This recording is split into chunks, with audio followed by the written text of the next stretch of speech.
All right, ladies and gents, welcome back to another episode of the John X Mike podcast. I know it's been a while. It's been a bit of a busy past week. Didn't manage to schedule a whole week. It actually tends to get pretty chaotic in the Philippines, so that's on me. Couldn't find any free time to schedule, but we are back. Of course, we've got Mike LaPhoenix with us. Mike, how are you doing this week? It's been I keep saying this every time you ask me the question, which is probably why you never ask me how I'm doing, John, but it's been a terrible week as usual. Another terrible week. There's plenty of things going on. How are you doing, John? I'm doing fine. It's been going out a lot still. As I mentioned last episode as well, that I've been a little bit more social. I've had friends coming in. It was Holy Week this time, so my friend from Tokyo went back to Tokyo, but I had a couple of friends come in from Manila. So we've been meeting up, having dinner, going out every now and again, like 3 times the past week, which is a lot for me. Went out with family friends because it's like, Easter weekend, so family friends wanted to meet up, and it's been busy. Like, I actually just went out for dinner last night, and it was one of the more disappointing dinners I've ever been to. I'm not a hard to please guy when it comes to food, right? Like, I enjoy food, but we went to this Italian place here in Davao. I don't want to name names just in case people want to try it or anything, but we went there and we spent a heck lot of money. I think around, the bill was like 5,000 pesos, which is like 60 US, right? And that for me is a huge amount of money, right? Like in the Philippines, for how many people? 4 people, right? Like that's still a lot of money for 4 people, right? Like that's a lot. And we ordered these lamb rack, and my friend was like, "Oh, these lamb racks are great. They're huge. We can share them." It was like 3,700 pesos, so like maybe about $40, I think, or 50 US. So we're in that price range. It comes out, and they're tiny. They're just like ribs. And I was like, "What?" And then we ordered pasta. We ordered risotto. It was like barely enough to share. The pasta, I think we had like a couple of strands each almost, because it was like a fistful of pasta. I was like, it was way too fine dining for what we were intending to do, I think, because we didn't order a dish each and then have the lamb rack to share. So that was fairly disappointing, but it is what it is. We had a fun time anyway. We ended up going to, I think most people will know it here in Davao, like a wet market called Banquerohan, and they have like this it's mainly where you go when you're drunk. So we weren't drunk. We had like 2 bottles of wine, but we went there anyway because we were really hungry.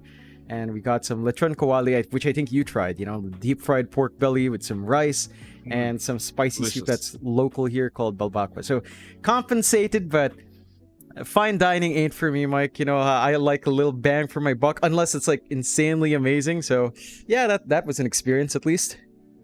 So hold on a minute. So you feel like clearly your complaint is the value of the dishes, right? Yeah. Like the dishes were too small, the portions weren't big enough. But was the food good, Jonathan? Like, talk to me about quality. Was the quality high, or was it still kind of dog shit? Yeah, I mean, it wasn't bad food. It's like I can't say the food was bad. Would I say it's worth it at the price? Probably not. It's like I can get like better food experiences for less with more portions elsewhere. So when it came down to that, I was like, nah, it isn't worthwhile just for the taste of it as well. Like if it was really worth it, I'd be fine. Like the carbonara, for example, it used real guanciale. I believe that was real guanciale. It was very peppery, as actual carbonara is. For some reason, how carbonara is supposed to be a little bit more eggy, the sauce sticks more to the noodles. It still felt more creamish. So I wasn't quite sure if it was like, the actual Italian Roman style carbonara. So, if you're doubting at that point, at that price point, whether or not they're going for the real thing, then it's hard to say it's a good sell, Mike. Interesting that you called it expensive. I think you said 60 USD for basically 4 people, which is, honestly, John, if you came to Australia, I think you'd be absolutely appalled at the prices you'd have to pay, because I can't even go to a restaurant anymore, let alone a fine dining restaurant, without paying, minimum 60 USD for myself, let alone, a couple. It's kind of insane. And, okay, go on. No. I made a miscalculation. So apparently it was 50 USD before the Philippine peso kind of crashed the dollar. So this is like 5 years ago. It's actually closer to 95 US. We spent around 95 American dollars, Mike, for 4 people. Which is, relative to what you were saying, still low, but yeah, it's It's the Philippines, Mike. 95 USD. That's, for some people, almost their monthly salary. You know, it's a lot of money here. Can I just say as well, while we're on the topic of restaurants, and hopefully this doesn't carry on for too long, but have you noticed that and I don't know if this is the same for the Philippines, but for me at least, it feels like the general quality of food has lowered significantly over, say, the last 10, 15 years. And the way I like to think about it is because places like social media came out, Instagram came out, it seems to be all about taking photos of the food now rather than actually enjoying the food. I don't know if this is the same in the Philippines, John, but you know, if I'm out with like, say, 3 other people, there's 4 of us, you get all your dishes and there's always that 1 or 2 people that have to take out their phones and they'll even tell you, don't eat your food, don't touch it, leave it as is. And they'll spend the next few minutes taking photos at different angles, different lighting. And I've always found, not only is that infuriating for me, right? Because it's like, well, hold on a minute. I've paid for my fucking food. I'm going to enjoy the experience of being in a restaurant with my friends, eating food. But as well as that, I've noticed the general quality of food's just gone down, right? Like, they make it look amazing. Every time I get a dish, it looks fabulous. Like, the presentation's amazing. But then you taste it and you're like, well, what the hell is this garbage? Like, this is trash. And that's what I don't know if it's the same again, John. Is it this? Have you noticed in the Philippines the quality of dishes have just dropped recently? Because in Australia they have. I think it's a new phenomenon kind of thing. Like, newer places open up and are all about the gram, you know, all about looking good rather than tasting good. And there have been a few spots like that in Davao. They don't tend to last long, though. You see, that's the thing. Right. Like, people post all they want. In the end, if it's not good tasting, people actually don't care. So it loses its appeal really fast. Those restaurants don't tend to last long. That's why it's not as bad here. I mean, you still have some places that dress up their food just a little bit, but it does taste good. So they tend to back it up. I think it's because, you know, again, in the Philippines, food is relatively cheap. And restaurants going out isn't too tough for a lot of people to do. So it's very competitive and people have to fight over that money, right? So it's a mix. They start to make it look a little bit better, but they also make sure that it's within value, it's a good size, and it tastes good. And it's not that bad here. I have had a few places like that, though, where I'm like, yeah, the food's really not worth it. Like, there's this place in Bukidnon here, and I will call this one out. It's called Pilgrim. All the way out, like it's like a R drive. You know, you go into the mountains. You're bordering a different province here in my city, and you go there. The view is great. You know, they dress their food up well. The ambiance is great. When you actually eat, you're like, it's not worth the money. You know, it's not exactly garbage. You know, I wouldn't go as far as to say like the food was absolutely trash, but worth the price, worth the drive? Nah, no way. And you know, there have been a little bit more of that, focusing on style, but it's not as egregious as it might be in Australia. Although I will admit one thing, Mike. I am one of those guys that takes picture of their food, but I don't post it on Instagram. Not really. I just take it for myself, send it to my family. I'm like, all right, just go. You know, I just snap one pic, I'm done. It's like, yeah, take a look at the menu here, see if it's good, whatever. I'm not a social media guy, Mike. Not so much. Ladies and gentlemen around Davao, don't go to Pilgrim. Make sure you go to Zamboanga, where you'll see Master Bake Bakery, and that's where you need to go for their specialty cheese bread, as John would say. John, but before we do move on from this food topic that has nothing to do with Dota or the podcast, can I just say I had an experience now that you've brought this up, right? My brother-in-law proposed a couple weeks ago to his girlfriend, obviously now fiance. Congratulations to them. I was there helping them propose, not in the sense that I was there handing the ring over, but I was just helping to, you know, lay the candles out, get some rose petals going. I had to lead out from a house into some kind of pier, and, you know, it was on the water. It was quite beautiful. But then afterwards, we went to a restaurant, right? This guy, my brother-in-law, he booked a very expensive seafood restaurant, right? And this place was known for its architectural design, right? Like the way they designed the restaurant was just fantastic, right? It looked amazing. It's on the water. And it was rated quite high. I think it was 4.8, 4.9 out of 5. I'm thinking this is going to be a great place. We go into this restaurant. We take a seat. The waiter comes over. It's this nice Japanese guy. He's a bit dry. He was a bit dry, but, you know, English wasn't his first language. So I didn't judge him. It's like, all right, he's just trying to do his job. He got us drinks, John, and then left us for 30 minutes. Right, which I've been to Japan 3 times. I know how great the service is. This wasn't the service I come to expect from a person that's of Japanese descent, right? Yeah. Regardless that we're in Australia, so what the hell does it matter? So 30 minutes later, we're still sitting there waiting for the waiter to come back to allow us to order our food. And mind you, we've called other people that are clearly staff from the restaurant to say, hey, it's been 30 minutes now. We finished all our drinks. Can we please order food? And they would outright tell us, sorry, we can't serve you. You have to wait for your waiter to come back to your table, right? Because apparently the waiter gets assigned a table. So he comes back over, right? And our plan was, because again, it's a special event, so we're going to go ahead and order seafood platters, right? Which are, at this restaurant, they're quite pricey. They Australian USD, you know, it's not really the same, but it was 250 USD a platter, which I'd say roughly is 200 US, right? I'd say that's a fair way to say it, 200 US dollars. And we ordered 2 of those, because mind you, there's like 8 people. So we ordered 2 of those and a bunch of other dishes. This is after 40 minutes of waiting now. The waiter comes back after we've ordered our dishes saying, hey, bad news. We haven't got the oysters that were meant to go on the seafood platter. Nor have we got, what else was it? Like, it was the best parts. It was the oysters and I think the lobster. Oh, it's like, wait, hold on a minute. You haven't got the oysters and the lobster for the seafood platter. Well, what the fuck have you got there? And he's like, look, what we can do is we can replace the oysters and lobster with king crab legs and more prawns, like king prawns, right? And I'm sitting there in my mind, and we're all furious by this point, right?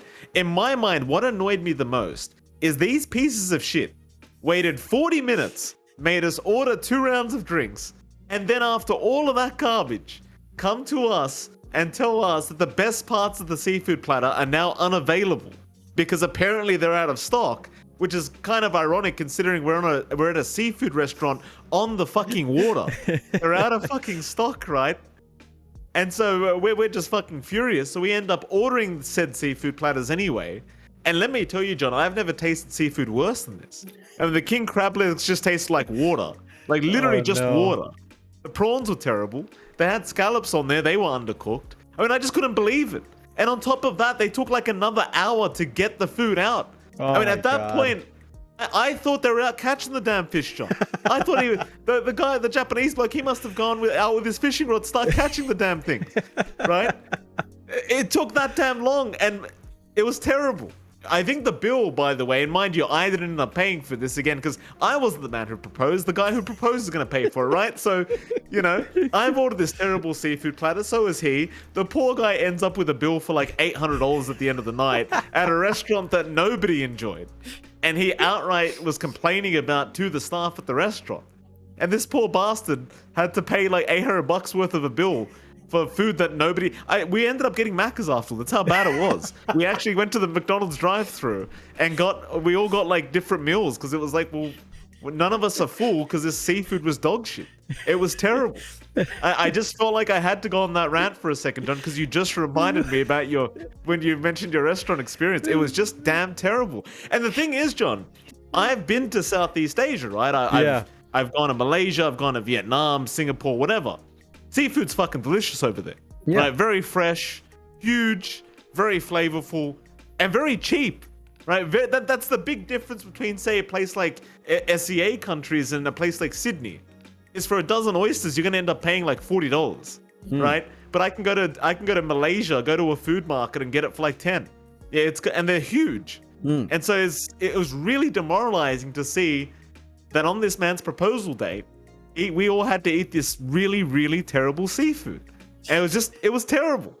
And from that day on, I just decided I'm never going to order a seafood platter again. Like from this day on, unless I'm outside of my own damn country, where I can trust that maybe they've put some effort into it, I can't order seafood. I mean, $250. $250 fucking dollars. And the only thing we ate was basically some prawns and some chips. That's all we ate, John. But $250. Jesus. Even the chips weren't that good. They weren't that good either. That's really unfortunate, Mike. You again find a way to have a worse time than me. I am truly sorry for you. That sounds terrible. Oh my god. 800 Australian. Thank goodness you weren't footing the bill there, Mike. We'd have a different story on hand here, I think, if it was you who had to deal with that fallout. I'm hoping at the least that brother-in-law's proposal went well, despite that, besides the bad dinner, I suppose. It went well, so I guess the important thing is done, right? And it's going to be a funny memory down the line, I'm sure. That at a hefty cost of 800 Australian. Let's move. I'm getting upset just thinking about it. Let's move on, John, because I want to talk about some Dota this week. Yeah. Right? I think that's what the people want to hear. Things are getting rather epic now, as is with the DPC format. First, say 3 to 4 weeks, boring as hell. Last couple weeks, pretty hype because all the good matchups have been left till the final weeks, naturally, because that's where all the viewers are going to want to really watch and see what these teams can do. So Boom Esports, I mean, this is the team we've got to talk about because people were very upset about that first week and the first forfeit loss they had against NGX SEA. Just fair enough. I understand why the community was upset. And against all those odds, Boom Esports still ends up clawing their way to a major slot. Again, congratulations to them. Very happy for them. Never had a doubt in my mind, to be perfectly honest with you, John. I knew they were going to do it anyway, but you get my point. They made it through. Now there's only one slot left, Jonathan. One slot left for the major for SCA. And there's still, I'd say, potentially 4 teams that could make it. I mean, you know what? Let me say 3. Because NGXC, Neon Esports, highly doubt they can get enough points to make it at this point. They're both just fighting to not get relegated right now. But if you're Polaris Esports, who's currently ahead of T1, and you're T1 and SMG, you've still got a shot. You've still got, and SMG, mind you, SMG have a very small chance. But there's still a chance going on here, John. First of all, my first question to you is, who's the favorite? Who makes it, in your eyes? So I'll go through the possibilities here. We do have this laid out in our Discord. I won't share it just in case I accidentally share anything sensitive, but I will mention the potential here. So there are two major scenarios that split up at the bottom. So first scenario is Fnatic beats T1, and then Boom beats SMG, which I think this is one of the likely ones, if not the other one. So this is one of the top 2 likeliest outcomes. Fnatic T1, Fnatic beats T1, Boom beats SMG. What happens is Fnatic and Boom tie for first and second, and T1 and Polaris tie for the third and fourth. So you'll have that tiebreaker with T1 and Polaris. The other outcome is if Fnatic beats T1 and SMG beat Boom, Fnatic's first, Boom is second, and then you have a 3-way tie for third and fourth. So that's the spiciest outcome. That seems the least likely to me, with SMG beating Boom and Fnatic beating T1. Very, very least likely scenario for me. The other major scenario, which, again, this is the number 1 likely outcome in my eyes, but this one could flex as well. T1 beats Fnatic, Boom beats SMG. What happens then is Boom is first place, T1 and Fnatic tie second, third, Polaris plays fourth. And this seems to be the likeliest outcome. We'll have a tiebreaker for second, third for seeding, DPC points, and prize pool, but there won't be that major slot really dividing line tiebreaker. So this is the less fun outcome, but what seems to be the likeliest. And the offshoot, which is a bit insane kind of outcome, is T1 beats Fnatic, SMG beats Boom. You have a 3-way tie for all 3 slots, and then SMG takes fourth with a head-to-head over Polaris. So again, no dividing line tiebreakers, but you will have tiebreakers for seeding, prize pool, and DPC points anyway for the top 3. So that's the weirdest scenario. I think Fnatic beating T1, SMG beating Boom is the spiciest scenario, where we have tiebreakers for third, fourth place, dividing line between 3 teams. But again, that doesn't seem likely. So what I see, in my eyes, Mike, is Boom first place and tiebreaker between T1 and Fnatic for second, third. I'm not sure about how you take. I'm curious about what you think. I don't know what to think, John, because there's so many different variables that kind of could make everything go up in the air. I said to the BTS staff who sent you the same message saying this is how the tiebreakers are going to end up if it happens. I honestly kind of hope they do, right? Like, if we're still going to have Boom, Fnatic, and probably T1 going to the major anyway, like, I'd say that's easily the top 3 favorites of the community for SCA right now to get to the major anyway. But we can have a few tiebreaker matches for first, second, or second, third. That just gets me more excited, right? Because we get to see these teams play again, and there's still something on the line, being prize pool and some DPC points, which can matter when you're trying to get to TI at the end of the year. So at the end of the day, for me, John, I want to see tiebreakers, and the worse the tiebreakers are, the even better, right? The more teams that have to be in a tiebreaker, to me, the more exciting it is. So I'm a bit of a, I'm looking at it the dark way, John. I want as many games as possible. I want as many teams fighting for that first place spot as possible. I do agree with you. Like, look, here's the thing. I'll look at the matchups right now. I don't see Boom losing to SMG. Well, maybe I do, actually. I'll take that back. Fnatic versus T1, that could go any way. That could go literally any way, right? I still think T1 will claw out the victory because, again, they are fighting for their major slot, right? So they've got to get the victory. And Fnatic, I don't know if they particularly care about winning against T1, but at the same time, they are still looking to try and get first place in the DPC group stage to get more points and money. So they probably will. And I guess the other matchup, Neon versus NGXC, it's whatever. It's for regulation. Should still be exciting enough. But I mean, if I was to have to pick between these other two series, I'd say Boom would beat SMG, and I'd say that T1 should be able to claw it out against Fnatic, but I say that, it's kind of hard to say it indefinitely because Fnatic, they've been looking on and off. It's some days they look amazing, other days they don't look so amazing. So it's kind of hard to tell. But at the very least, I think if you're Fnatic and Boom, you don't really mind too much anyway. You're going to the major. Who the hell cares at this point? Just get to the major and perform well, right? Yeah. Pretty much. That's all we want to see from all the teams coming in from Southeast Asia. I will say though, the Fnatic T1 match is probably the spiciest one with a backstory, right? So you've got Armel versus Gabby, and considering how the old TNC trio broke off, I mean, people have been saying certain things in their pubs. I don't think Armel has any beef at all, but of course, it's still those former teammates, former brothers, fighting against each other. So that should be fun. I've already talked to some of the players for Media Day, and they had some strong words. I think Armel in particular had some strong words. So it's going to be a fun one. I think the Fnatic T1 is probably the one that really dictates how these tiebreakers happen. I think, my preferred outcome is Fnatic beating T1, just because we get that dividing line tiebreaker, and then SMG beating Boom or Boom beating SMG. It doesn't matter. We're going to have a dividing line tiebreaker either way, and that's exciting. So I think that's what I'd like to see. But as you said, Mike, who knows? Fnatic a bit on and off. The team has told me, that their team house is being prepped. I'm not sure if it's ready for them yet. They've been playing at a High Grounds, which is an internet cafe, right? That's where Jab's serial killer background's from. It's an internet cafe of sorts, I think, High Grounds. So the actual team house isn't actually fully prepped. They haven't been in that team house yet. What do you mean it's not prepped yet? Like, it's not... No, they're still working on it every single time. Yeah, but the major's in 3 weeks. Yeah.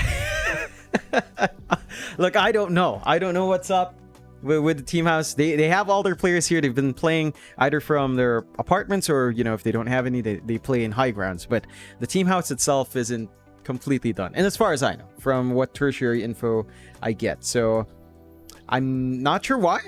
And, looking at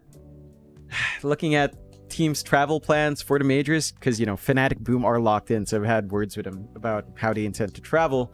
It's a bit of a mixed bag. Some players will be going home to settle their visas there.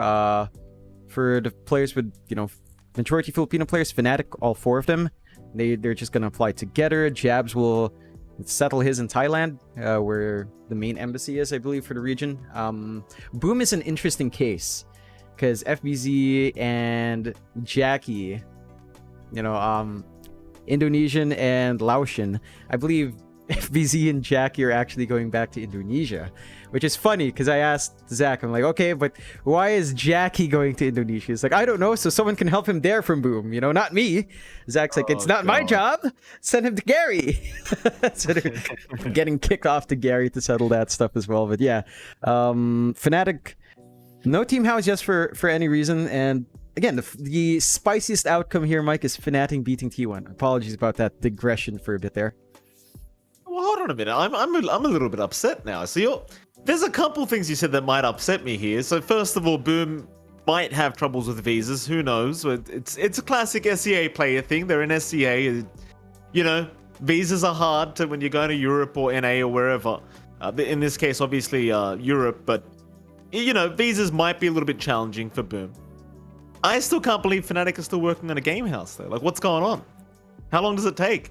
Did we not have faith we were qualifying for the major? Is that what it was? Like, how do you? It's 2-2, John. 2-2's ending. Yes, it is. I think it's just turnaround time. I from what I can tell from Fnatic, they literally got a new place.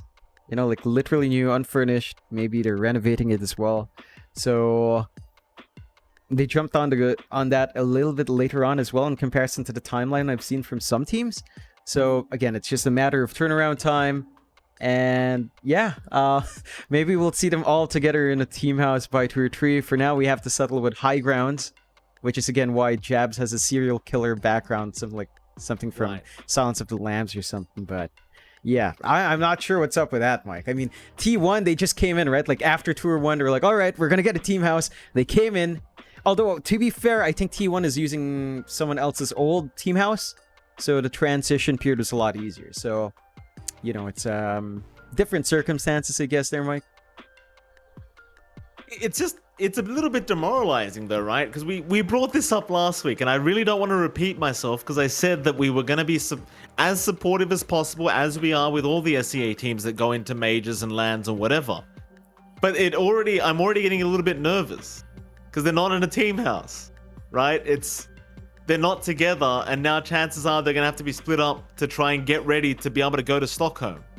So chances are they might not feel 100% ready to be at the major, which annoys me, because like I said last week, they tend to get kicked out on lower bracket round of 1 every single time. And now it's like, if it ends up happening again, I'm going to be like, well, why wasn't the team house ready earlier? It's the end of Tour 2. What are we waiting for? Fnatic's I keep saying it, there's no excuse. Fnatic's a big organization. What's going on? Like, let's get it done. You know? Is it that hard? Do you want me to come build it for you? I'll come build it. I mean, we built the shed, John. We may as well start with a gaming house while we're at it. I'm getting a little bit concerned. I really want Fnatic to do well this major, right? I think this is going to be a great major for SCA. I think T1 and Boom are going to do fantastic work. I'd love to say Fnatic's going to do the same. I just don't want to hear these negative points already before the major's even started. Like, the boys got to get together, John. Land's different. You know, you've got to get used to being right next to each other. Pretty much, and I don't know. Hopefully, Fnatic works through that. I mean, I've been hyped up for that team house since start of tour, or 2 weeks into tour. That's when Fnatic, said, "Oh yeah, we're dragging everyone." And I'm like, awesome. But yeah, I mean, I'm sure all of them on Fnatic also wants it done. I guess there's just some outside issues that's slowing that down. So we'll see, Mike. I mean, hopefully they have spent more time together now in comparison to the past tours, right? Where at least they're all in the same country. Every now and again they meet up, even though they don't stay all the time together in the team house. They do spend a lot of time together. So that chemistry is still building up, and that is still good news overall. And you know what, Mike? Digressing a bit outside of Dota, because you were talking about C, right? You know what's been funny? Because this same notion of C or APAC as a weak region, it's not just in Dota, right? Like, this is a phenomenon that crosses esports, where for the most part, Southeast Asia and the Asia Pacific region just considered as a wash. But I wanna let you in on something fun. So Valorant again, and this is again, I'm gonna be talking a little bit about Valorant, but Valorant in their Reykjavik Masters has a lot of teams from underdog regions in the forward running. You've got a Brazilian team up front. You've got a mixed Indonesian, Malaysian, Singaporean team up front. You've got a Japanese team up front. You had a Korean team that was in the lower brackets well that got knocked by that Japanese team. And somehow I was still watching the cast, right? And I still keep hearing, underdog story. It's just so funny, because we talk about Dota, we talk about that conception about C being weak. It crosses esports. Apparently, we're just weak everywhere, Mike. That's what people seem to think. Well, sometimes that's what I think the players themselves think. And this is a conversation you and I had a long time ago, where I was saying to you, I think one of the big problems with SCA players is they don't believe they're the best players in the world, which I think makes a difference. When you're playing at a world stage internationally, You have to believe you're able to compete, and in most cases, you have to believe you're just better, right? And if you don't believe that, chances are you aren't going to be able to perform to your absolute best. So I'm glad we've got, at least in Dota, I'm glad we've got teams like Boom and T1 who do believe that they can take on the biggest teams. And well, we just saw Boom. They just did it at Galaxy Racer, right? But, you know, it is this really kind of cheap, lame storyline of, oh, look at the SCA players or the South American players. Oh, they're such underdogs. And it's simple as this. SCA, South America, they're not as rich as Western nations, right? It's you know, they don't have as much money. And imagine a team like a basketball team, for example, starting in like some SCA country versus like the NBA. They could be the best players in the world, but if you can't throw money at them for the coaches, the psychologists, the massages, in our situation, the game houses, you get my point. If you can't throw money at the players, chances are they are going to be limited, right? That's all there is to it. But at the same time, I do believe a lot of players from our region, they just don't believe they're good enough, which I think is changing in Dota in particular. But if I'm to critique the TOs coming up with this cheap storyline, it is just that. It's a really shitty, cheap, repeated storyline. It's just getting sad, isn't it? Every time, oh, look at that Dark Horse SEA team. Oh, maybe they'll make it. Maybe that, it's sad. Come up with something different. I mean, you remember me complaining in Dota. How fucking long did we have to hear EU versus China? Every TI, well, LGD is probably going to make it TI finals, and well, Enigma's looking good. And long behold, it fucking happened, right? I'm not saying they were wrong. But all I'm saying is you're almost speaking it into existence at some point. You're almost backing up the confidence of these players. Like you're an SEA team, right? Let's imagine you're an SEA player, John. You're in a team. You're being called a dark horse, an underdog. You know, it doesn't make you feel confident. You're going in there sweaty. You're nervous. You don't feel good. It's not the same anymore. But you get my fucking point. If there's not enough community and talent backing a team, or at least talking to them in a respectful manner, or talking about them in a respectful manner, chances are you are going to affect their play, right? It's going to happen. Do you think that Boom Esports would necessarily do so well at these LANs had it not been for the community being behind them this time around? Because this is something you and I used to complain about for years during Pro Series. Anytime we casted SCA Dota, every time the stream would end, you and I would say something stupid like, the community's got to get louder. They've got to start following people on Twitter. They've got to follow the teams on Twitter. What happens over those years, John? It's not like they magically became better players. Right? It's not like we started breeding fucking, a billion Yopages, right? That didn't happen, right? But when you've got the backup of your community and some talent, suddenly you start to believe in yourself a little bit, right? Suddenly a bit of more money starts flowing into the organization. They can start selling merch. Suddenly the environment, the atmosphere gets happier around you. Everyone's talking, everyone's happy. They're laughing. You see my point, Jonathan? If you keep getting called a dark horse and an underdog your whole fucking career, guess what? You're probably going to remain that way. And I'm so sick of these shitty storylines. It's lazy. It's lazy storytelling from whoever talent are doing it.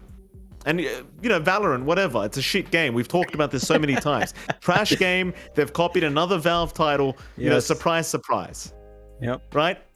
I'm not surprised that a company like Riot goes with a cheap storyline. They're a cheap company. It makes enough sense, John. It's not like they're hiring the top tier talent to tell the stories at their events. This is a garbage company. You can't expect more from these guys. And wasn't there what was it, Riot? There was some sexual allegation that came out recently about one of their players or something, or a player in Valorant or something. And they dealt with it in the dumbest way possible. Yeah. They're just like, we're going to let it slide. Well, surprise, surprise. It's fucking Riot. They were doing the same thing in their own offices, John. Surprise. I was so shocked. Oh, look at that. They're letting a sexual predator get away. Oh, well, it's Riot. It's Riot. It's just dog shit production. That's what I'm saying. pretty much. But I am happy to see, and our region, in a wider sense, our region is doing well. Not just in Dota, but everywhere else. Like to have an Indonesian team, as you do with Paper Rex, Indonesian-Malaysian mix. I believe our coach is Australian or something. Going that far, to have a Japanese team get that far. I'm hoping this ignites something for across other esports titles. in those areas. Like maybe it revitalizes a little bit more interest in, say, Dota, when some of them see, oh no, Dota's a big sport too. We should jump back in. I'd love to see more regions in Dota, Mike, and I'm hoping that surge in another esport title can bring that interest in for us. Because hey, I still want to see a Japanese Dota scene. I still want to see some Japanese pros in. That would be so lit. Yeah, and we don't have to go with the underdog story. You know what? That would be an underdog story if it happened to Dota. If we had a Japanese/South Korean a server or like a DPC region, that would be a legitimate underdog story. And the sole reason is because this is the first time they've been supported in Dota. That would be a legitimate underdog story. They're not poor countries. They're quite wealthy, in fact. Well, I mean, there's a lot of debt going on in that region, I hear, but regardless of that, there's a lot of money flowing around. They're not poor countries. But that would be a legitimate underdog story because it's the first time they've had a DPC region. You don't expect them to do well, right? And I agree with you, John. It's about time. We call it the international for a reason. Let's get these damn regions going. And we can start with a safe region. I mean, South Korea, Japan, so safe region. Not much going on there, in terms of war and whatever else. You could probably get away with hosting a region there. And then you could start moving on to the spicier regions, per se. You could try for the South Africans or the Middle East or wherever. There's a billion regions out there we can include in Dota that we haven't yet. I don't know, the room's got plenty of space to grow. But I do agree with you, John. I think Japan and South Korea together, well, like, what game do they play these days in those countries? Like, StarCraft's dead, right? What game do they play? I'm not sure for Korea. I think there's still Valorant, League of Legends, I suppose, is still big there. Same with Japan. I think they're a very big LoL country, but not that massive. Still, PC gaming in general in Japan's just not as big as it could be, although it has a very strong foundation. I want to say fighting games are big in Japan too, Street Fighter, Tekken, stuff like that. I don't think Smash is the biggest in Japan, but it does have a following too. So, there's a community there. But I think esports in general and in Japan in particular needs to grow, because Japan doesn't take it as seriously in comparison to Korea. Korea, they've had that culture with Counter-Strike, they've had that culture with StarCraft 1 all the way back. So there's stronger foundations there. Japan, much more nascent. And I think that it's years past the point, but it's still an opportunity for Dota 2 to do something with Japanese esports. And it would be interesting if you mentioned a combined Japan-South Korea environment. I would wonder how many of our coaches would go back to play. Do you think March would stick around with T1, or would he go back to play with Forev, maybe with QO, Dubu going back, Sunbi? Like, what happens then? That would be pretty cool. I don't think they all leave, but some of them might consider it. Yeah, but why not? Why not, right? Like, I know some people would say, oh, but Forev's only going back because he can't join a proper SEA team, and who the hell cares? You want the veterans there to kind of teach the newer player base in those regions how to play. And so be it's like that, what was that team called with Purge and Blitz? Team Zephyr, was it, back in the day? Where they went to South Korea and they played in like that Nexon League or whatever it was. So something about MapleStory with Nexon, and they were just playing, they were playing Dota and just winning every tournament in the region. Like, why not just allow some Korean players to go back to South Korea, play, start some teams. Japan would follow suit, I'm sure. I don't know, I think we could get it done. Sure, they'd probably get smashed in a few majors, First, 4 or 5 majors, or first lands in particular, they'll just get demolished because they're new teams. But eventually, especially if you're a South Korean organization who knows that you could just pick up the best players you have in the region and always be able to show up at a LAN, right? Like, because you've got the guaranteed slots, you'd take it. Well, we could get, and I was going to say T1, but I guess they're already here in SCA. But you can get that, what is it, SKT, I think is in League of Legends or whatever. You can get those guys and just based the fact that they have lands guaranteed to go to, they'd probably get involved in Dota. And that'd be great for the scene. Hopefully it happens, but, I guess we're not holding our breath anytime soon, because chances are they won't. I mean, we've got to sort out this DPC format first, which again is just terrible.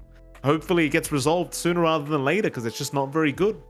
Yeah, I mean, we've been ranting about that format for, I think the entirety of the run of this podcast now. Like, every other time, we kind of just go back to that point where, the format doesn't lend itself to great games, and then the format doesn't lend itself to a great time for the teams. The format doesn't lend itself to exciting patches.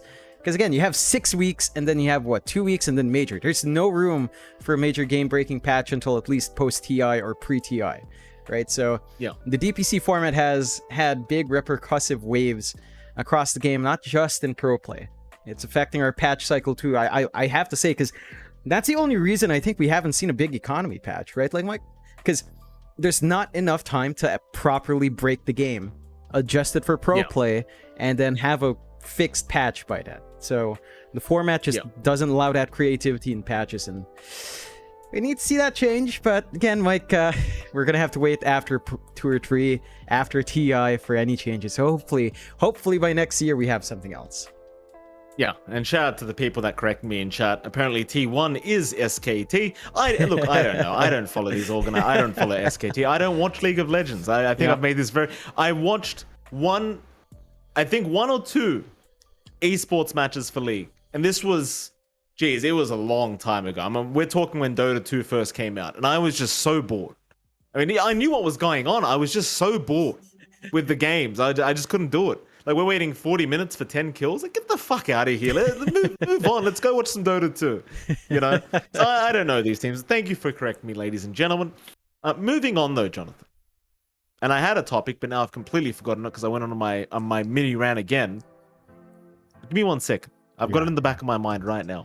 Because there was something I wanted to talk about with you.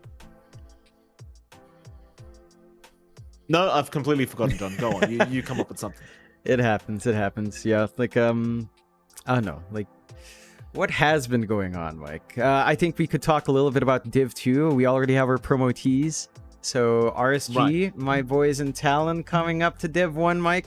It's looking good. How do you think, in your eyes, how well do you think these teams do up against the holdovers of Div 1? Like, you know, outside of the teams that are going to be relegated, Execration, maybe Neon, how do you think RSG and Talon hold up? Because I feel like Talon holds up really well.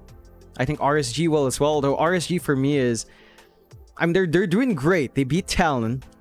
I am keen to see how well they do against the other teams, like the other Div 1 teams, because I feel like Div 1 is just a different beast when compared to Div 2 this time around. Div 2 just looked, you have two teams that basically didn't take a series loss, right? Like RSG didn't take one, Talon didn't take one until they played RSG. So these teams are definitely just a different caliber from the Div 2 teams, but are they close enough to Div 1 in your eyes? It's hard to say. Like, I agree that it's going to be challenging to make any kind of prediction. Here's what I'm seeing, right? You've got the two weakest teams that might be left in Division 1 for 2 or 3. I'll give you 3 teams, but one of them's not going to be there. OB Neon, NGXC, and I guess SMG is probably the third one, right?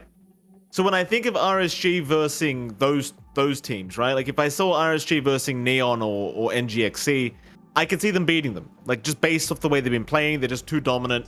They might be able to pull off a victory. The same thing goes for Talon. I could see them easily pulling off victories against those two teams. But when you start moving up the list, that's when things get a little bit challenging to say. Because then you've got T1. And I don't think there's a chance in hell you're beating T1 for either of those two teams. Then you move on to Polaris, maybe. Maybe you could see it, because we know Polaris, back from the Adroit days, they're a bit up and down, right? They could look amazing one season, and then the next season they could look like complete crap. So I'm going to leave them open for discussion. And then you've got Fnatic Boom. Fnatic, again, they're also one of those teams that they're a bit hit and miss. You never know. I'm going to go off their performance right now and say there's no chance in hell they lose either. And if you ask me about Boom, John, I'm just going to laugh at you because they're not beating Boom either, John. So how do I think they'll go? I don't know. I want to say they'll do well, but I think at the best, at least for 2 or 3, the best I can see is they'll be in the middle of the pack somewhere. Yeah. The absolute worst case scenario, I see them going completely defeated every series and getting relegated. Yeah, I don't see that happening. That second scenario coming out for Talon or RSG. It's a tough road to the majors for sure. I want to say Talon is going to make it though. You know, I feel like there's certain hunger for them between Talon and T1 for sure. I think that's the grudge match to watch out for. And then for RSG, their grudge matches with SMG, as Roger would have a lot that he'd want to prove towards SMG. Although, to be fair, you know, when SMG initially kicked Roger out for Ninja Bogey, even I had my doubts. But seeing how SMG plays with Mike, you know, considering the aura he brings to the team, I think that was a change SMG needed, because they needed more of a jester, right? They needed someone to keep the atmosphere light. Raging Potato somewhat does that, but he's also very, like, you know, very, like, calm, cool, isn't the most expressive fella, although I have seen him express himself a couple times now, but, you know, very chill. I think Ninja Bogey gives them that energy they need. So I feel like overall that's been good for SMG. But yeah, RSG versus SMG, it's going to be a grudge match. Talon versus T1, that's a grudge match. That's something chat will absolutely shit themselves over. Because you'll have the Gabby fans, you'll have the Thai fans with Savage, you'll have everyone else in between watching this mayhem. It's going to be a complete crapshoot, and I can't wait for that one. That's going to be the classic Filipinos against the Indonesians, right? Because you're going to have Makoto there, who's, you know, I think Gabby said something about being unable to play with a greedy mid or some crap like that during one of his streams, and it's going to be a lot of fun. Then, yeah, like you said, the Thai fans are coming in for Savage, and it's going to be a real messy Twitch chat. But you know, we're all sickos, John. We enjoy the messiness of Twitch chat when it comes to SCA Dota. So I almost hope we're not casting those games just so I can sit there and watch Twitch chat the whole time, because it'll probably be more entertaining than the games itself, quite frankly. Can we move on to Western Europe though for a second? All right. Something terrible's happened, believe it or not. Something terrible's happened. Nigma going down to Division 2. What are you thinking, John? I mean, if you're the TO, what is it? Dream League, DreamHack, whatever they. If you're the TA, you're a little bit sick in the stomach right now, right? Because Nigma's your biggest pool. Like, in terms of viewers, the Nigma games always get the highest viewership. Without a doubt, we've seen the stats. Nigma always have the high viewership. But they're going down to Div 2 now, John. That's pretty bad news when it comes to viewership. Even though they probably will still get viewership in Div 2, it's still pretty bad news. So now you're going into a major, no Nigma there, which is whatever. But then you go to the next major, they're not going to be there either, right? Because they're in Div 2. So best chance they have is getting relegated back up to Div 1. And then chances are they're not getting to TI 11 either. Based off this format, it's not going to allow them to get there now, right? So what happens, John? I mean, I know that EEU's probably not going to happen, right? You can't. There's a war going on right now and things are terrible. Are you going to introduce wildcard slots so you can get a team like Nigma in? Because I think if you're Valve, even if you don't want to be a bit scandalous, everyone wants Nigma to be there just for the memes, for the hype, for the epicness, whatever, for the viewership. Can you get them in somehow, Najat? I'm not sure. For TI, I can see it because, again, we have these extra qualifiers that were already announced before the entire thing happened with EEU, right? We had that wildcard set up because of the lack of that first major. I think Nigma has a pretty good shot there, but to slide them in for the majors, I don't see it. It's too hard of a sell. To try to bring Nigma in just kind of destroys the entire purpose of the DPC as it is. Again, what's the point of getting first seed or getting third place to guarantee your spot if they're still in the second chance anyway? It just nullifies the DPC. So I feel like there's no way to really sneak NGX in, but it doesn't mean we're not going to see the players. You know, there's still a chance Kuroki could come into cast. I think that's probably the biggest thing that TOs will look to do, likely, if they are willing, because NGX might take the time, you know, regroup, practice, study, and improve, but you never know. I don't think you can sneak them in. Again, for majors. For TI, wildcards are there. But for the majors, I don't see it unless we're seeing like region-wide wildcards for every region, considering a lack of one region. So maybe, right. But again, it just kind of nullifies the TPC, and I don't see Valve being too happy with that. Do you think they just switch things up now as a roster, right? Like, their excuse, Kuroki at the very least, he said that LAN Dota is different to online Dota. Very true. No one's going to take that away from him. LAN Dota is extremely different.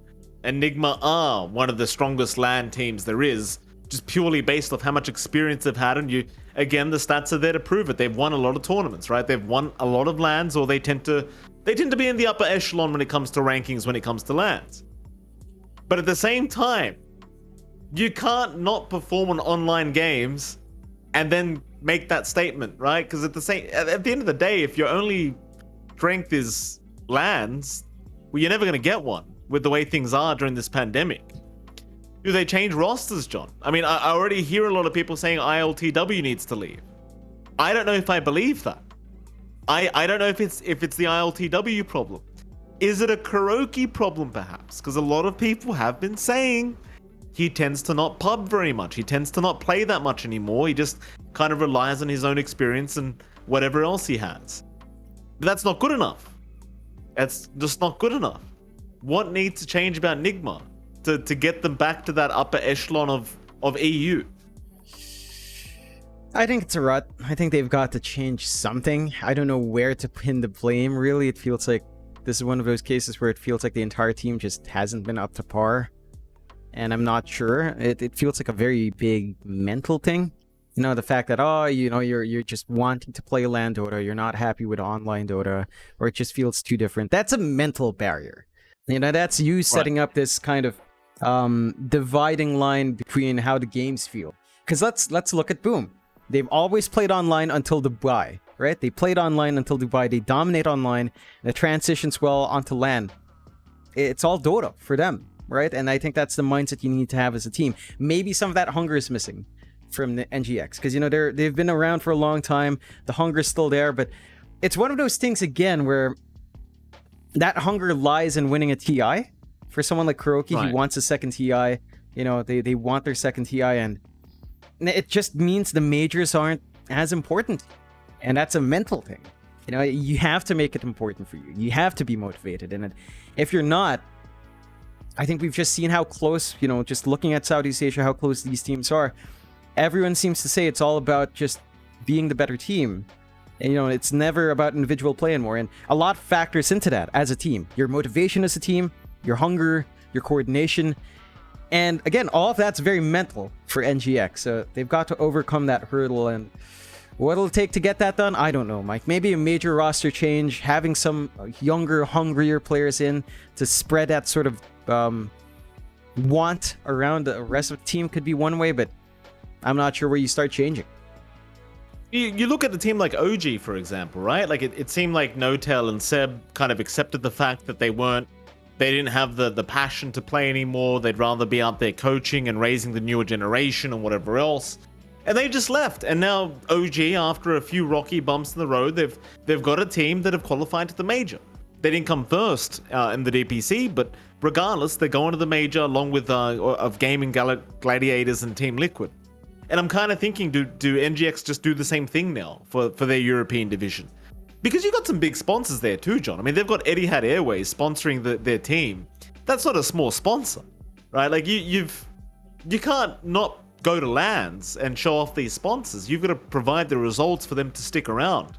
Yeah, the money ends up drying out at some point. Just because you won a TI ages ago doesn't mean you're going to have infinite amount of funds to be able to fund your team to you eventually qualify for another LAN.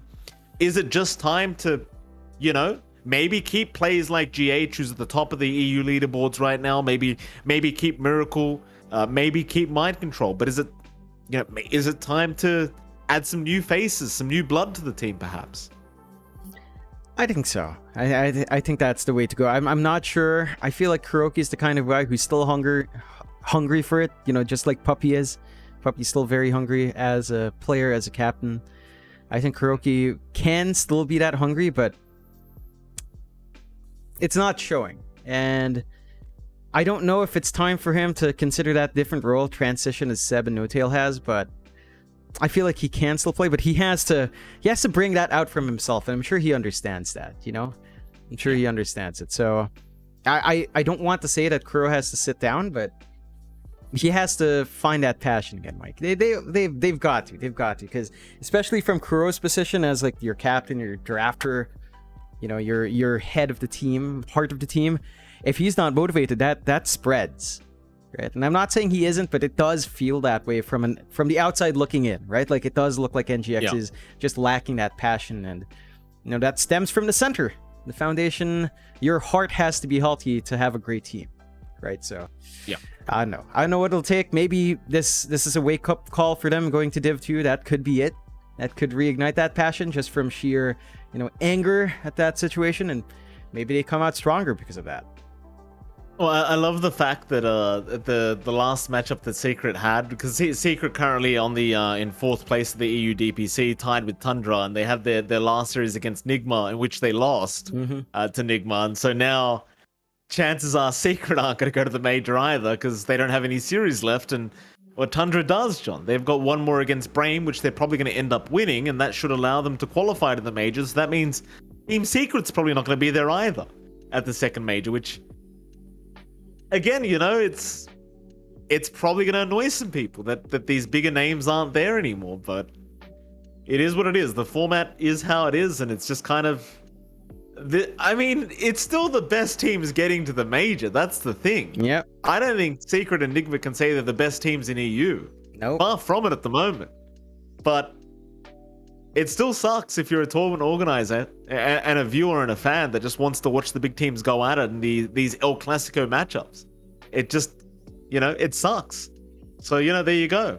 The next major. I'm already calling an SEA win, John. You know how SEA is going to win this major. We've talked about this many times. Yeah. You know what? Because you and I already know SEA are going to win this next major, can you tell me what team it is that's going to win? Boom. 100% in my eyes, it's just Boom. I don't know how you stop this team. I don't know how you devastate them. Look, you will take game 1. For some reason, Boom has been very nervous about their game 1s. I don't know what's gotten into them mentally. Skem doesn't know. Yapaj doesn't know. He's just like, yeah, we just somehow get nervous in game 1. It's like, why are you guys nervous? You guys placed number 1 in Tier 1. You won the regional finals. You won Dubai. You've been winning Pro Series before DPC started. Why are you guys nervous on game 1? Calm down. Zach needs to be doing his job. That's Zach lazing around. He needs to give them massages, relax them a bit. We need to see Zach putting in that elbow grease to get this team online because they're nervous. I don't know why, but I feel like Boom will still win. In my eyes, it's going to be Boom taking that for C.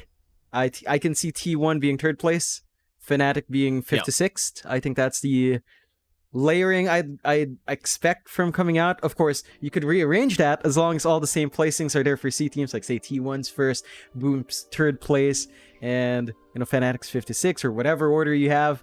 I still think that's where our C teams will land. So, I'm feeling good about it. Of course, we can't underestimate our opponents here, Mike. These upstarts from EU, they've beaten Secret. I think Secret's been the one that's been a little bit more steady. Tundra has already proven themselves to be strong. Game and Gladiators and Team Liquid are really, really strong too. So we've got to watch our backs. But I think we've got it, Mike. We've got it. Yeah, I'd say so. And while we're here, John, we've got to shout out Ponlo, who just did raid your channel with an extra 50-something viewers. Shout out to Ponlo. Very happy to see you here, sir. So NA, John, let's talk about NA for a second, because there's an interesting conundrum going on there as well. TSM Evil Geniuses currently in 1st, 2nd place. Quincy Crew tied with Evil Geniuses for 2nd place right now. Both 5-1. Bit of an interesting scenario, because they've only got 2 slots. TSM's basically seems like they're already guaranteed the slot, but not 100%. There's still a chance. If they lose their matchup against Quincy Crew, things could change up pretty quickly, which is kind of exciting. If you're EG, you're kind of laughing right now, though, because you've got Team Dogchamp of all teams to have to go against as your final series, and assuming they win that, they should be able to get over and be able to take that 1st or 2nd place slot, right, and be able to qualify to the major. But there's this interesting conundrum of potential tiebreakers 3 ways, right, for the top 3, I think? Because is it 3-way? Because if TSM lose to QC somehow, which is still very possible, then they're tied. And if EG win their series against Dogchamp, which is extremely possible, then they're tied. They're all 6-1.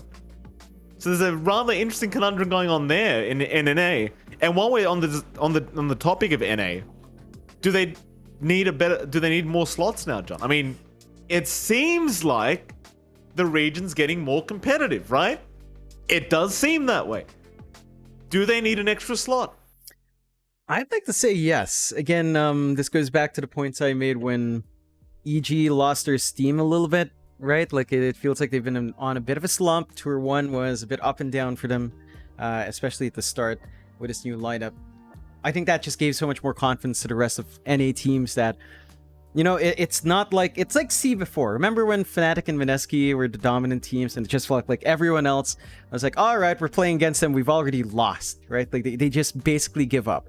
I think when you have two strong teams like that in the region, it stifles growth, and removing that sort of barrier in NA has kind of helped improve everyone else. So I think it just is a good shot. It's a much more even region because of that. And honestly, I'd like to see, 3 slots for NA. I think 2 slots is a bit tough when you've already got really strong top 2 teams there. It does feel like there's justification for that 3rd slot. You're saying it's an easy time for EGF against DogChamp. Mike, I can't believe you're doing DogChamp dirty like that. DogChamp could pull an upset. DogChamp. You know? You know I love DogChamp. Come on, that's like my favorite team in NA Div 1 right now. Sorry, Ponlo, but it is. But, you know, it's one of those things. Like it's you know, it's EG's. I mean, if they lose, I just won't believe. Like, let's be honest, John. If EG loses, you've got to be kind of kicked. I mean, you may as well just walk out the building. They're a great. Look, I'm not saying DogChamp's not a good team. I love the players in DogChamp. You know that. When we casted NA Div 2 back last year, I was a big fan of this team. Love the players. But it's evil geniuses. They can't. Well, what are the chances? What is it, like 95-5 that they lose? Maybe I'm being a bit over the top. Maybe like 90-10. They can't lose, right? Because if they did, I mean, they don't deserve the major in my eyes. If they lose, like, I'm just being 100% honest. Hey, you never know. You know, it's what you said. Like, underdog stories, Mike. You can't keep underestimating everyone, and DogChamp could surprise us. So I'm rooting for them. We'll see. EG is a bit up and down. Look, you know what? I'd like DogChamp to beat EG so we get a big excuse to have Abed come home. Come home, Abed. We miss you in the Philippines. We miss you in C. I don't know what team would take him in, but there's going to be a team if Abed comes back. You know, it's like, give us our boy Abed back. We could use him. We could use him in the best region. He is ours. Bring him home, you know? So, hey, if DogChamp does that, maybe that's reason enough. Yeah, and for Ponlo, don't come home if you don't qualify for this major, sir. You better qualify for the major. Otherwise, don't even think about coming home. You stay in NA for the break. Still, it does seem like you know what, John. We should have Ponlo as a guest as well while he's here, because well, not now, obviously, but maybe for the next episode. Because I've got a lot of questions as to why Quincy Crew haven't got sponsored yet. And this is a topic we never got on, but TSM got sponsored, and Quincy Crew got ignored, which to me was rather confusing, was it not? Like, how does that work? I want to know the ins and outs. Maybe we should get JBBQ here, because KBBQ. Excuse me. Sorry, John. You know how I am. I forget names all the time. Maybe we should get KBBQ here, because I got to know why. What's happening? Well, why don't they have a sponsor, like a proper organization yet? Yeah, I'd love to know. I am very curious. You know, I think a lot of people would like to know, because this is a team that, for all intents and purposes, should be sponsored now. You know, they're a great team. They've proven themselves in a lot of lands. They've stuck together for a very long time with their core lineup, and it's just strange. I think so. I would love to hear the ins and outs. I would love to know more about what causes these issues in esports, and maybe, you know, find out ways to make it easier. I mean, not necessarily, because it's not like we're industry experts here, Mike, but, you know, it helps give some insight and maybe lets the fans know, you know, what other ways they could help in trying to sell the Steam. You know, maybe they have to be louder. Maybe there's just not enough interaction. Maybe the socials feedback isn't that good. You know, it's stuff like that. So it would be. I'm going to be frank. I'm starting to feel like they're knocking back offers, to be honest with you. At this point, because look, every land they attend, Quinn always does something fun. Like, Quinn's always out there. He's playing his mind out. He's always having a laugh, doing a dance, whatever it is he's doing. To me, that sells, right? That if you've got a jersey on with all the logos and sponsors, and you see this crazy American dude dancing around after a victory like he did in what was it, the Animajor? That shit's funny, right? That gets your sponsor out there, makes the brand look good, because it's like, oh, look at this great, you know, whatever. I'm starting to think they've been knocking back offers, if I'm completely honest. I just don't understand how TSM approached, what were they even called before Undying? TSM? I can't remember. Undying. Yeah. I just don't understand how you approach Undying before Quincy. that just didn't make any sense to me. I've got some hard questions to ask KBBQ. Not JBBQ, which is delicious, by the way. If anyone's in Japan, do try some JBBQ. But KBB, we've got some questions for KBBQ as to what the hell's going on. Yeah. I'm sure we'll set it up. We have a lot of people to talk to, Mike, and talking about this concept before our guest podcast. I will say, I think our timeline's starting to clear up with DPC ending. So for sure, post DPC, we've got to have something. I'm not sure who we'd take. I feel like it's going to be... There are lots of interesting angles to take. We could take players. I think a funny one would be like taking in managers. So I feel like we could probably drag in Zach Lane from Boom and maybe Neil from Fnatic, or Pau might be willing to talk as well. And, you know, just have a conversation from their end. The managers can easily shit talk each other's teams without being too shy. I think that would be fun. If not, we can take some players, you know.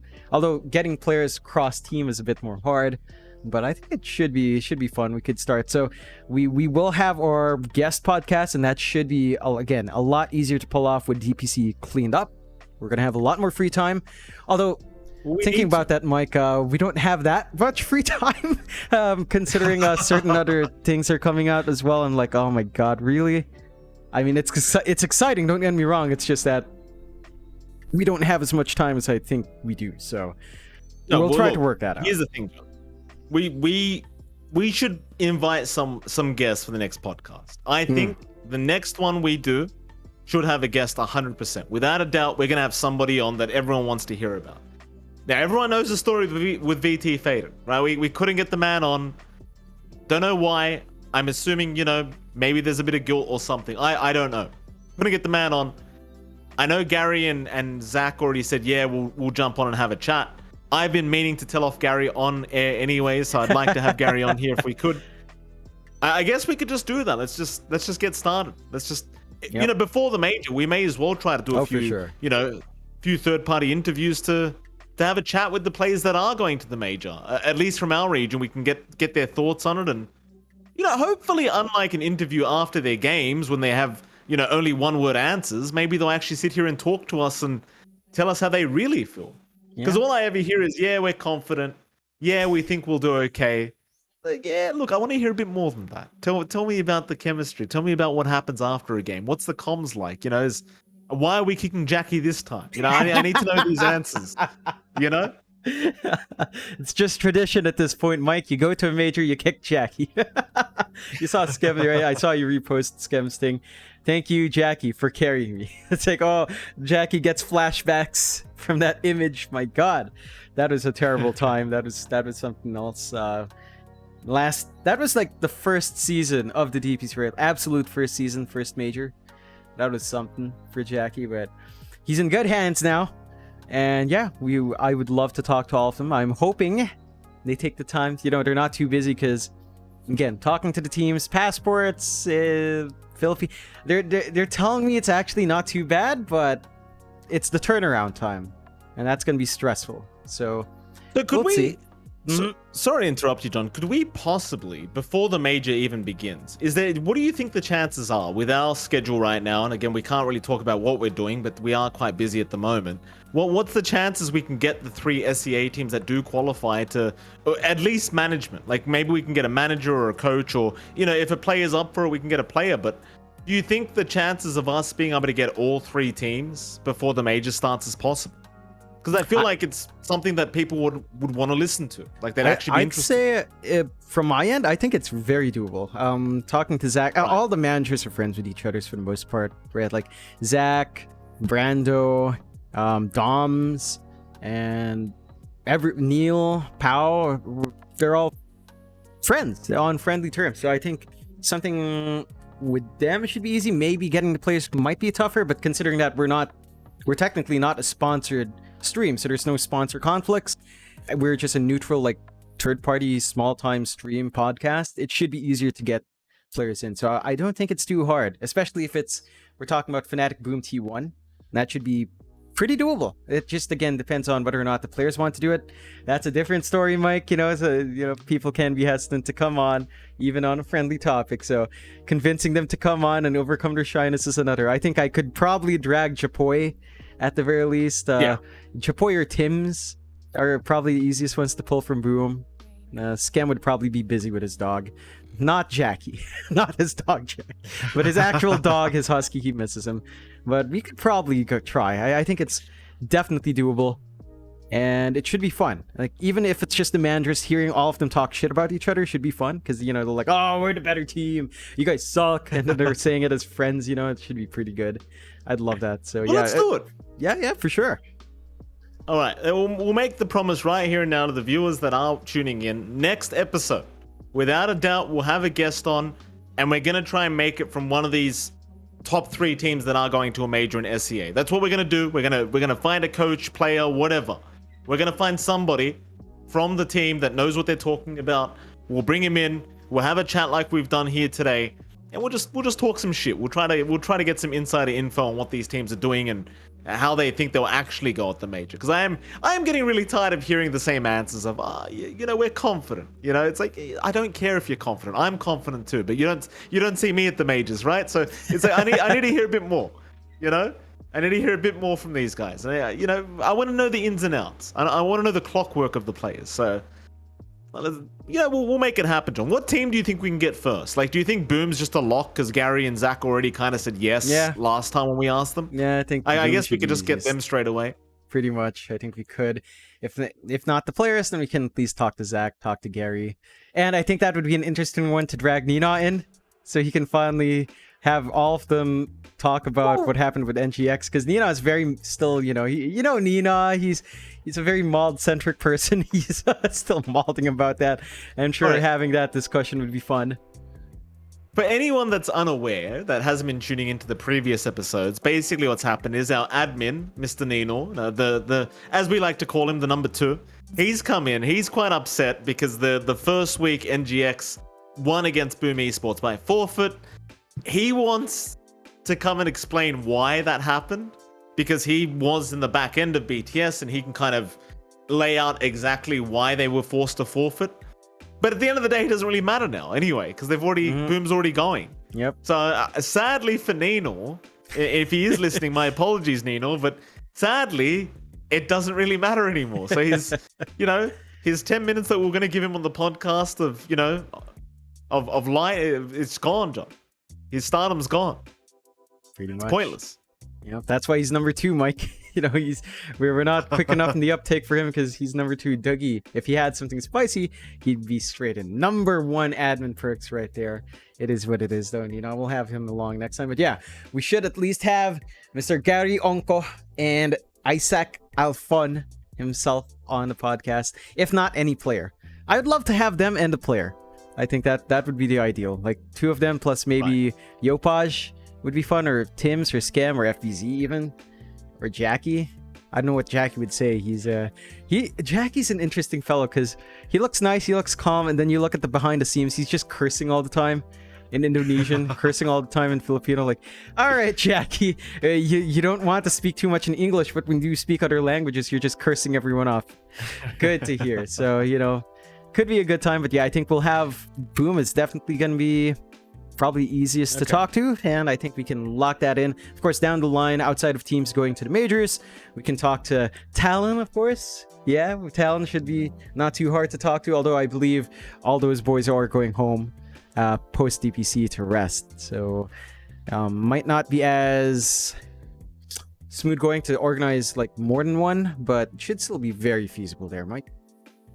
All right, well, let's get it done, John. Next, when do we do? I mean, we got to do it quick because again, we're pretty busy. So hopefully, with the next week, probably Boom Esports, if they're free, we'll get them on. We'll have a chat. It'll probably be after their final series, though. To be fair, we don't want to disrupt anyone during their in this upcoming series because it's quite important for everyone. And then we'll see who we can get from T1 and Fnatic if those are the other 2 teams that qualify. If T1 doesn't qualify, then I suppose Polaris is looking like they're going to be the teams that the team that overtakes. So who knows? Should be exciting either way. And well, we'll work out a format that'll make it nice, because maybe having 3 people might be too much to control. But I guess at the same time, it would be kind of a because we don't really want to do an interview format. Yeah, we just want to have like a group of boys just sitting here talking kind pretty of format. much. Like that's what people like anyway. So yeah, I guess we'll just we'll call them in and hopefully we'll get a player as well. And I could probably convince Jackie. Jackie, me and him have had some DMs in the past. Jackie seems to be a fan, and I'm a fan of him too. So I could probably get Jackie, but I imagine people want. I saw Tim's a lot. Everyone's talking about Tim's. I guess the Idol, of course, no one's gonna say no to the Idol coming in to have a chat with us. So we'll see who we can get. Yep. Apart from that, though, Jonathan, are we cutting off the podcast now? Is that all our topics? Do you have anything else you want to talk about? Do I have anything else to complain about here, Mike? Nah, I've been outside of that food situation and being out way too much. I think I've been fairly happy. So no further complaints from John X Fire here, Mike. How about yourself? Do you have anything you want to ramble on about first? Oh, I guess I can tell you one terrible story, which you've already heard. But I had a terrible instant earlier on, a few days ago. I got woken up at 8 a.m., which was early for me because I was casting the night before, and I think we ended up finishing at 2 a.m. in the morning, right? Yeah. So I got woken up at 8 a.m. Sister-in-law was in a rush. She needed to get to work. She doesn't have a car right now, right? And the other car was taken by her mother for some reason. So there was no cars. I needed to go shopping that day. So she said, can you take me to work? I'm like, yeah, whatever. I was pretty pissed off about it, but fine, I'll take you to work. So there I am driving half asleep to work. I drop her off on the way back. And this has never happened to me, John. This is the first time it's ever happened. I black out while driving, right? So I remember everything kind of went dark for a little bit. A few seconds later, I kind of snap out of it. And there's a cop on the right side of the road. Mind you, it's Easter holidays, which means we have double demerits in Australia, which means you get double the fine and double the points reduced from your license. So there I am driving. I suddenly wake up. There's a cop on my right-hand side who looks like he's about to pull me over. I look down at my speed, and of course, like an idiot, because I had some kind of micro sleep. I'm going 30 kilometers over the limit, which is not good. I'm not making any excuses. I deserve what I got. I guess in hindsight, it was lucky I got pulled over because God only knows what would have happened if I actually fell asleep, right? It's a terrible thing. It's not good at all. But then I got smashed with a fine, don't I, John? I mean, I'm going to have $1,000 fine coming in the mail as we speak from this damn cop who pulled me over. And I can't even be mad at the cop. Usually I'd be swearing and getting angry about the whole philosophy of the police, but I can't even be mad. I was the one who fell asleep at the wheel and luckily nothing happened.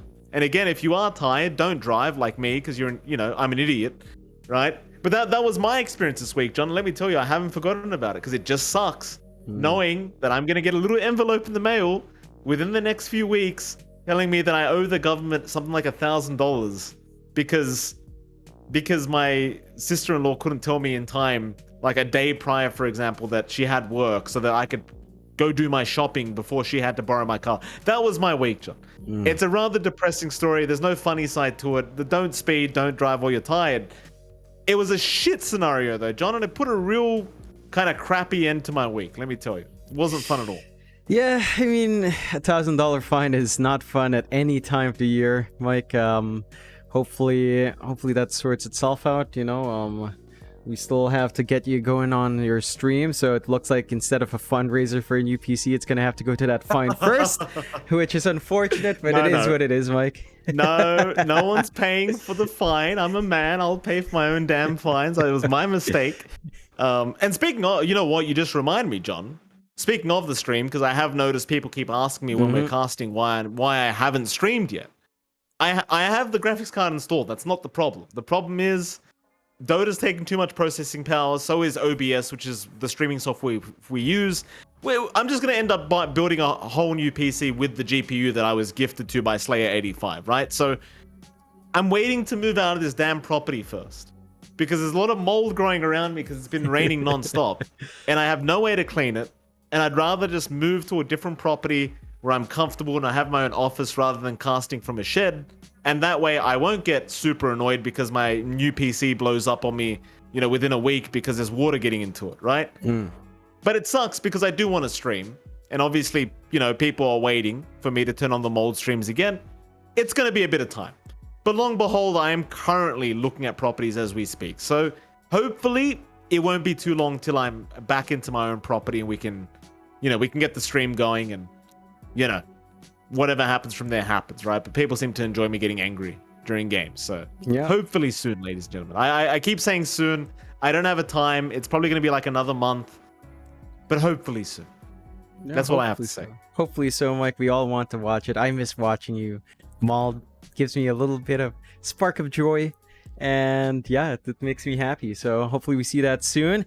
But I believe that ties it up for this week. Thank you for sharing your PSA there.